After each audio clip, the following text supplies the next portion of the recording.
क्या हम एक से ज्यादा डीमैट अकाउंट खोल सकते हैं? ये सवाल देखो बहुत लोगों के दिमाग में आता है। ये समझो कि डीमैट अकाउंट होता क्या है। देखो डीमैट अकाउंट बिल्कुल हमारे बैंक अकाउंट की तरह होता है। जैसे बैंक अकाउंट में हमारे पैसे होते हैं, वैसे डीमैट अकाउंट में हमारे शेयर्स होते हैं। अब जैसे आप एक से ज्यादा बैंक में अपना अकाउंट खुलवा सकते हो, आप SBI में अपना अकाउंट खुलवा सकते हो, आप HDFC बैंक पे अपना अकाउंट खुलवा सकते हो, आप यूनियन बैंक पे अपना अकाउंट खुलवा सकते हो, मतलब आप एक से ज्यादा बैंक अकाउंट में अपना खाता खुलवा सकते हो। उसी तरह से आप एक से ज्यादा ब्रोकर के पास अपना डीमैट अकाउंट खुलवा सकते हो। यानी कि अगर आप चाहो तो आप ज़ीरोधा में भी अपना डीमैट अकाउंट खुलवा सकते हो, आप ग्रो में भी अपना डीमैट अकाउंट खुलवा सकते हो और आप स्टॉक्स में भी अपना डीमैट अकाउंट खुलवा सकते हो। मतलब एक आदमी अपने मल्टीपल डीमैट अकाउंट्स खुलवा सकता है। लेकिन अब सवाल ये उठता है कि आखिर मल्टीपल अकाउंट्स खुलवाने की जरूरत क्या है? क्या हमें एक से ज्यादा डीमैट अकाउंट खुलवाने की जरूरत है? क्या एक से ज्यादा डीमैट अकाउंट खुलवाने का कोई फायदा है? देखो कुछ लोग एक से ज्यादा डीमैट अकाउंट इसलिए भी खोलते हैं क्योंकि वो एक डीमैट अकाउंट में अपनी लॉन्ग टर्म इन्वेस्टमेंट को रखते हैं और दूसरे डीमैट अकाउंट में अपनी शॉर्ट टर्म इन्वेस्टमेंट्स को रखते हैं। यानी कि एक ब्रोकर के पास वो ऐसी इन्वेस्टमेंट करते हैं जहाँ पे वो ऐसे शेयर्स खरीदेंगे जिन्हें वो लंबे समय के लिए रखेंगे और फिर उन्हें बहुत कम चेक करेंगे। वहीं दूसरे ब्रोकर के पास वो शॉर्ट टर्म वाली इन्वेस्टमेंट रखते हैं। ऐसा वो इसलिए करते हैं ताकि उनकी शॉर्ट टर्म इन्वेस्टमेंट और लॉन्ग टर्म इन्वेस्टमेंट अलग अलग हो सके और उन्हें उन इन्वेस्टमेंट्स को मैनेज करने में आसानी हो। मतलब ये लोग ऐसे इन्वेस्टर होते हैं जो अपना ज्यादा पैसा शेयर मार्केट में लगाते हैं।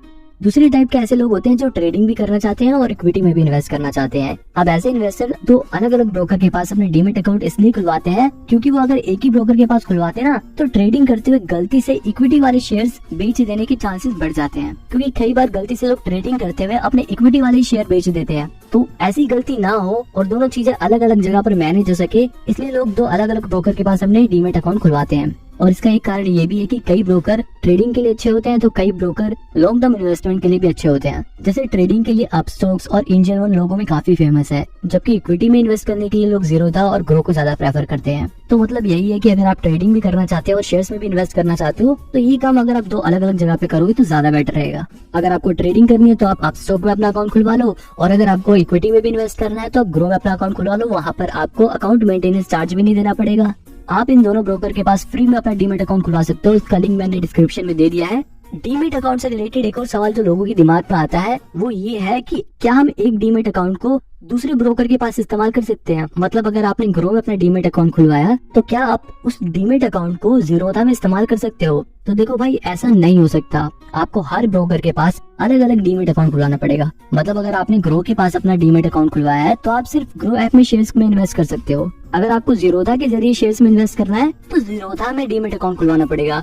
आप इस डीमैट अकाउंट को दूसरे डीमैट अकाउंट में इस्तेमाल नहीं कर सकते। आपको हर ब्रोकर के पास अलग अलग डीमैट अकाउंट खुलवाना पड़ेगा।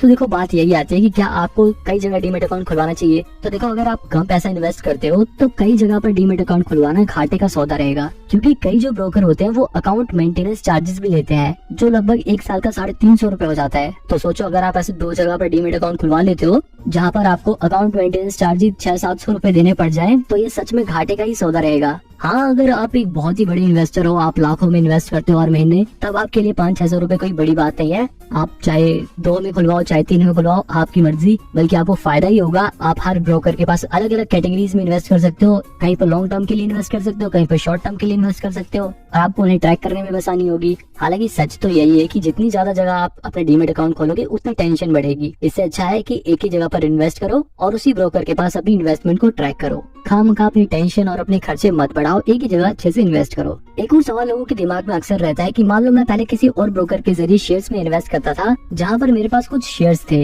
लेकिन अब मैं उस डीमैट अकाउंट को यूज नहीं करता। अब मैं चाहता हूँ कि मैं अब किसी और ब्रोकर के पास अपना डीमैट अकाउंट खोलूं। तो अगर मैं अपना पुराना वाला डीमैट अकाउंट बंद करा देता हूँ तो मेरे उन शेयर्स का क्या होगा जो मैंने वहाँ पर खरीदे थे? तो देखो जो आपने पुराने वाले डीमैट अकाउंट में शेयर्स खरीदे थे आप उन्हें ट्रांसफर कर सकते हो अपने दूसरे डीमैट अकाउंट में। ऐसा हो सकता है। अगर आपको ये प्रोसेस जानना है कि कैसे होता है तो आप मेरे को कमेंट में बताना। अगर ज्यादा कमेंट आएंगे तो मैं इसके ऊपर भी एक वीडियो बना दूंगा। अगर आपको ये जानना है कि आपके लिए कौन सा ब्रोकर बढ़िया रहेगा तो राइट वाली वीडियो देखो।